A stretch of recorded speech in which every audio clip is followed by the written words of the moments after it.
I'm getting older and older, and I always have to tell stories. But I want to tell you a story that's just as true as can be. When I graduated from Maryville High School in 1959, those kids that graduated with me knew a couple truths, what they considered truths in their lives.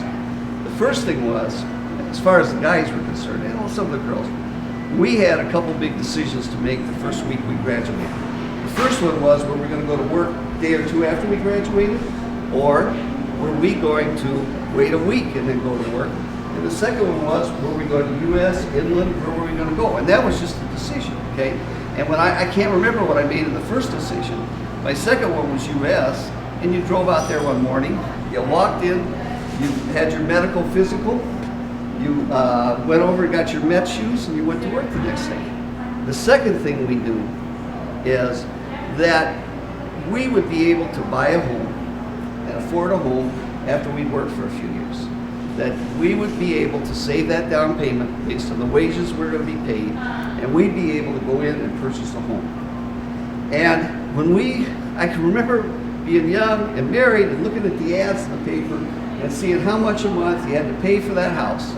And trust me, taxes were part of the equation. Buying a home and making the payments on that home, keeping current on it, keeping the home in good shape and so forth, has been an American tradition to build for retirement also. You know, you get your home paid for, you pay for your home when you're younger and you're earning that money, so when you get older and you're not earning that money, you have that home that's paid for that you can live in. But really, in many areas of this country, we've let the real estate taxes get so high that that's no longer true. We used to fish right down here all the time. All the time. We rode horses, motor scooters, and this is the slaughterhouse. See it up on the hill? I would walk down here 3 or 4 times a week when they came in with the cattle with rubber boots on, days like this, and I think I made $1.75 an hour, which back then, you know, was pretty good. The average guy, the union worker, may well end up with a home worth $300,000, $250,000 to $300,000. And if he pays that home off, let's say he spends his whole life paying the mortgage on that home, and he pays that home off and he retires, and on that $300,000 home, he pays 2 or 3% real estate tax. 2% is $6,000. A lot of guys, a lot of families a lot of retired couples can't stay in that home. That payment is just that $6,000. They just can't make it. And many people right now are losing homes, and part of the reason is because they can't keep up with the monthly payments, which are made much higher by real estate taxes.